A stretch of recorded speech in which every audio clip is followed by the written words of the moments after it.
Hello once again. My apologies if my voice does seem a little strained at times. I'm recording this video and my last one back to back, so my voice, might be a little bit strained from talking nonstop for half an hour. But here we go. I want to talk right now about the current state of Spider-Man comics. And what I mean by that is the fact that there is a new writer. I suspect this will be a significantly shorter video because I do just kind of want to talk about it, what I thought of basically Amazing Spider-Man 1, my thoughts on transitioning away from Dan Slott, briefly, because oh God, I could go on about Dan Slott and what I thought of his, um, writing. But, just my thoughts about what I felt coming into this, knowing Nick Spencer of all people was writing it. Now to just get ahead of the curve here. I already know that certain people at certain points in this video might feel the need to already go down in the comments and start saying, "Oh, don't think this, don't think that," or, "Oh, I don't agree with you on this, I don't agree with you on that." Because I don't think they're gonna, just hear me out to the end of the video, please. That is the only thing I ask. I promise it won't take too long. All right, now, okay, here's the thing. I am not a fan of Dan Slott. That may come as a complete, total, and utter shock to many of you. But no, I do not like Dan Slott. I don't like his writing. I think most of his work was terrible. In fact, I will actually go so far as to say that, in my opinion, I think he was the single worst writer that Spider-Man ever had. I think he fundamentally misunderstood the character and everything that made him who he was. I think it showed in his work and all his attempts to try to move him away from what he was, because he believed that it just didn't work and it was boring, and he was going to make him more interesting by basically turning him into Batman, or basically turning him into an anti-hero, or basically turning him into Tony Stark light. I don't think that is something that is Spider-Man. Spider-Man worked best when, he worked with his central cast, who were all great, who Slott seemingly sidelined to try to introduce a completely separate new cast of his own characters who were mostly not that well received. Most of the time people were like absolutely thrilled when any of the old cast members came back, unless and until they became a mainstay and Slott butchered them as well. So, and then having to suffer through that final ASM arc that he did. And the fact that there were so many ideas that seemed cool on paper, but I just knew his execution was going to be off. And then seeing that execution was indeed off. To me, that was just, 801, or 800, there's so many people who love that for some reason, just because, oh, this was so cool, and this was such a cool moment, and it was so disjointed, not just because of the fact they split into chapters, and each chapter, or whatever, had a different artist. It almost felt like it had a different writer, too. It was so tonally inconsistent. And it's like, I get that he might have gotten each artist's input on things, but I think that in the case like that, you can't really do that. You need to stick to what you're doing. And although, I think that given Slott's track record, some of them might have actually changed some stuff for the better, because there was some cool things in there that I did like. But there were other things that I found tremendously, stupid. The fact that Peter wins literally through plot-induced stupidity.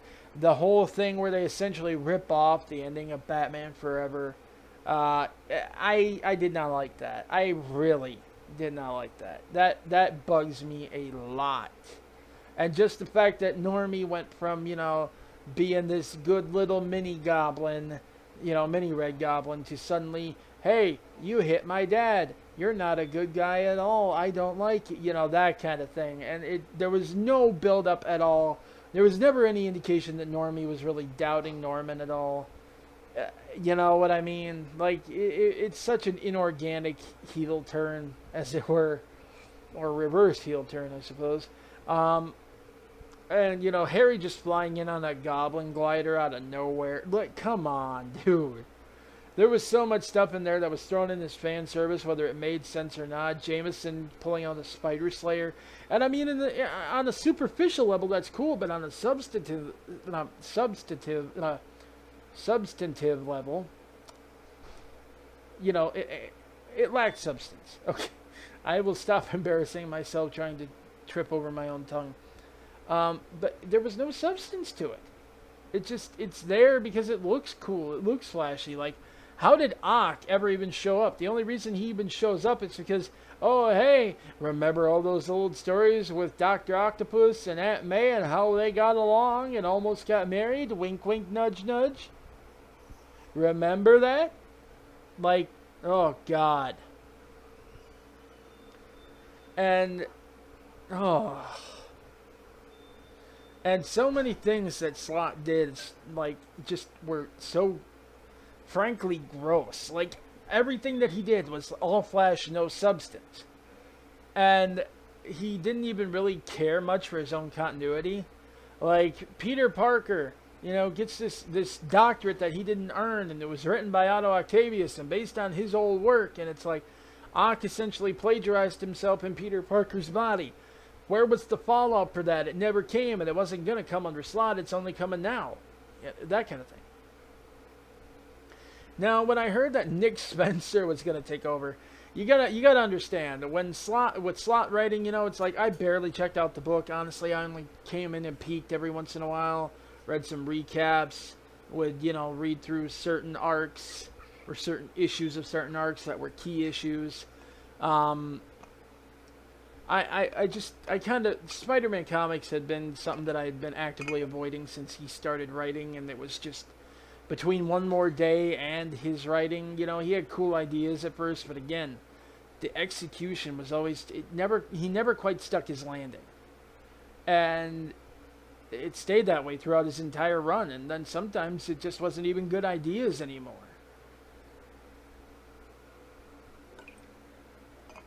So I hadn't really read anything Nick Spencer did with Spider-Man or Spider-Man characters. I didn't really read Superior Foes of Spider-Man. And my biggest experience with Nick Spencer was coming off the heels of Secret Empire. Which, you know, I mean, looking back, I don't know how much of that was him and how much of that was editorial mandating it to try to make some stupid political point. You know, which editorial liked to do. I don't know. But that was the thing. And it's just, you know, I was nervous. I will say that. I was nervous. Then his Free Comic Book Day issue came out, and I read through it, and between Ryan Utley's art, I've got no complaints about, really. Well, some small complaints. I will say that some of his faces looked a tad too action figure, plasticky, like the faces that were on there didn't, I don't know, like certain smile lines that could have been there that weren't, you know what I mean. It feels like a static drawing and not like something that's living. But that's okay, you know. It's a small complaint, you know, in most cases. In most cases throughout the entire issue, I absolutely loved his artwork, and I think it's cool that this is like his dream job. You know, he practiced drawing by drawing Spider-Man characters. He based his depiction of two of the characters from Invincible on Peter and Mary Jane. That was kind of a neat thing to learn. But, you know, Spencer, I wasn't 100% sure about. I thought, well, he'll probably maybe be at least better than Slott based on this Free Comic Book Day thing. And, you know, I kept my expectations low going into Amazing Spider-Man 1. I did. I figured, I'll like the art, you know, but the story, I don't know. We'll see where it goes. I especially wasn't happy with the fact they were kind of teasing new love interest, and it's like, you know, I kind of grimaced because Slott tried that so many times, and every time they just wound up, you know, gone. And it's hilarious too because you read like articles on, especially like comic book resources. And you'd have all these articles shilling for that couple and why they were the best Spider-Man pairing ever. And made so much more sense than Peter and Mary Jane, because One More Day was such a great idea that genuinely saved the character, and then that love interest is gone. Time to be up in the air until Slott finds a new one. And when it came to Mockingbird, it really feels like he just kind of drew a name out of a hat. But I digress. So Spencer, he puts out ASM1, and I got a hold of it, and it's like, okay, gonna brace myself, and it opened with a scene from that last spectacular Spider-Man annual. And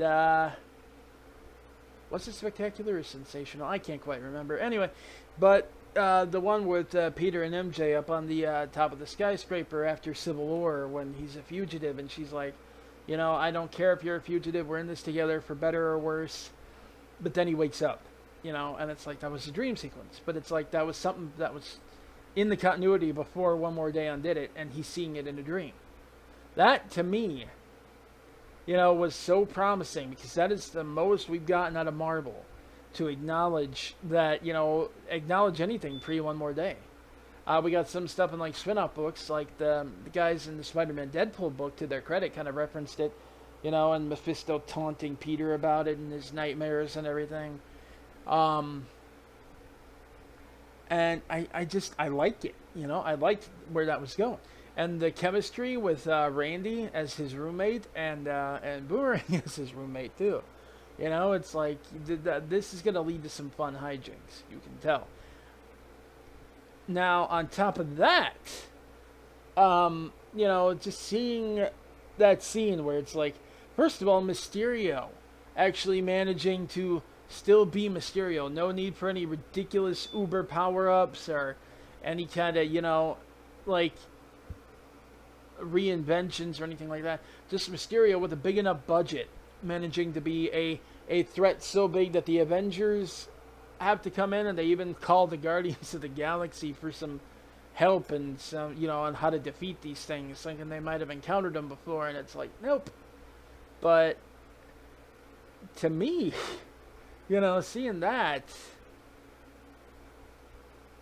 was so cool, just and the fact that Spider-Man's so street level again too, and the whole subplot though with the Kingpin and how he's sitting there giving Spider-Man all this preferential treatment while he's cracking down on all other vigilantes because he wants to isolate him from the others whose adoration he craves so much, and then he'll crush him when there's no one there to come save him. And that, I thought, was a beautiful knock on what Dan Slott has done for so long over the last decade, which is essentially half infantilize Spider-Man and require him to be saved by a team-up more often than not in his own book.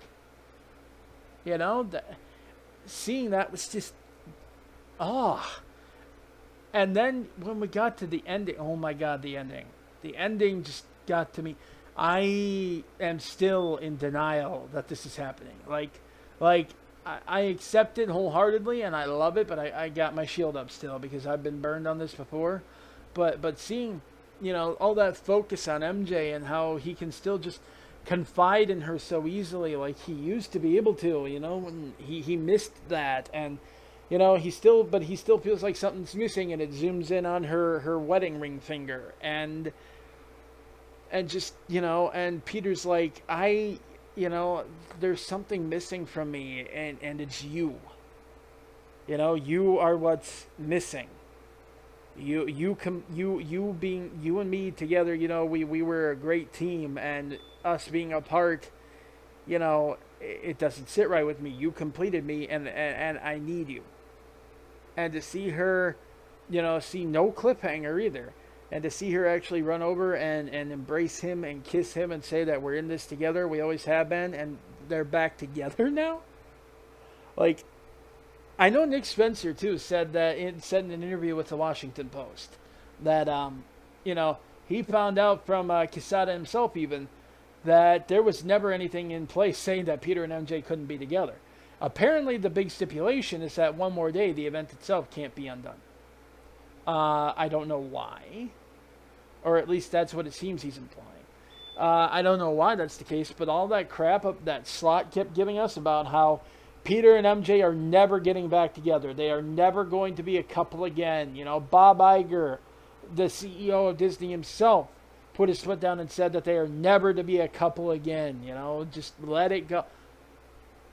To sit there and basically have Spencer air Slott's dirty laundry and say, no, they told me specifically that was never a mandate. And then you find out that it was all Slott. Now, the only reason that worries me is that Slott's currently writing Iron Man, and MJ, I believe, is still part of the Iron Man roster in the books. I think she still works for Stark, and the only reason that worries me is that Dan Slott is petty enough to start writing stories where basically MJ is either two-timing Peter or Stark is trying to woo her to try to create dramatic tension and mess with readers. And that is one thing I'm worried of. But I'm also worried about this being a fake out. Or a thing where they'll be like together for an arc or two, and then Spencer's going to have her say, probably by Quesada or Brevoort's mandate, you know, oh no, you know, I thought I could do this, but I can't. I really can't. I'm so sorry, Peter. This is goodbye for real this time. And, you know, basically just kick us in the teeth. I'm fully prepared for that. I'm almost expecting that. I hope I'm wrong. I really do. Just because, I mean, Spencer seemed happy to finally be able to reveal it. And he loves the reception that it got.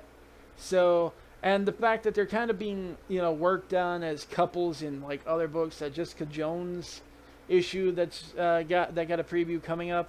Apparently, Peter's, you know, looking into like something with MJ, like she's missing or something. He can't find her, and Jessica helps him figure that out, or something's wrong, and you know, and he wants her to look into it for him and MJ. I don't know.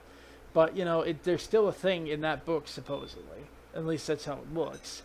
So, you know, if they're actually referencing them as a couple in other books, that's kind of a big deal, you know, and indicative that it's not just some small temporary 1-2 arc thing. But at the same time, you know, I'm cautious. I hope I'm wrong, though. I would love to be wrong. Because we have a writer who seems happy that they're a thing and that people like that they're a thing again. We have an artist who, you know, shipped them by proxy, basically, in Invincible. So, you know, we'll see where this goes. I'm cautiously optimistic. I did love that issue, though. I'll put it this way. If Spencer really does, you know, double cross here, I can go back to ASM 1 and be like content with that being like the final cap on Spider-Man for me. Like you know, from there, if I gotta go the fanfic route, I'll do it. I don't care.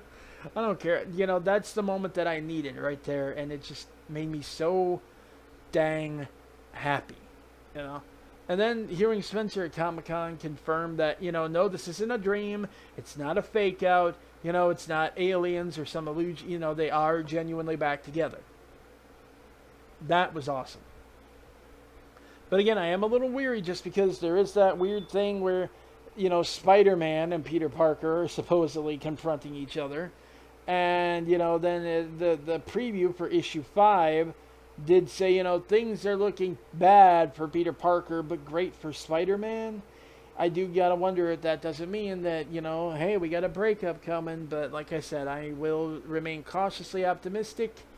I am pleasantly surprised at the quality of Nick Spencer's work. It was just an all-around great issue. Like, the storytelling was great. How it unfolded was great. I'm trying to avoid certain like other plot spoilers. The only reason I'm really talking about this one is because I know that it hit the internet fast and hard. But yeah, if you guys haven't read ASM 1 yet, go read that. I highly recommend it. I actually bought it. Very hard for me to buy physical comics around here.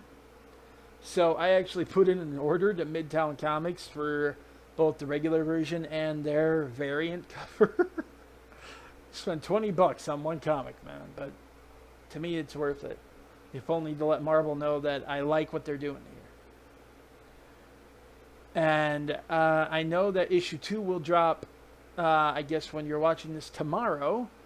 And I do got to say that I am very much looking forward to that. And the premise that was set up at the end of the issue. And I hope that, you know, this quality continues. I mean, I expect there to be some emotional highs and lows. I'm sure that they might even, you know, have moments where this and that, you know, and arguments, fights, etc. Maybe even an almost breakup or two at some point, you know. But honest to God, though, like, this is something that I've been saying I wanted from Marvel for so long. Like, you know, I even said, fine, you don't want Peter and MJ to be married. You think it ages him too much. I think that's kind of stupid, personally. But, okay, fine. Why can't they date? Why can't they be a couple? You know? Nothing preventing that, is there? But apparently, according to Slott, there was. But now, apparently, according to Spencer Quesada himself, even said no, there never was. So, what do you know? So anyway, yeah, I am very much looking forward to opening up issue number 2 tomorrow. And speaking of tomorrow, I might have an interesting little video for you guys. Short one, but you'll see. At any rate, I will catch you guys later. And hey, fingers crossed that this is the Spider-Man we all love back again for good, eh? Peace.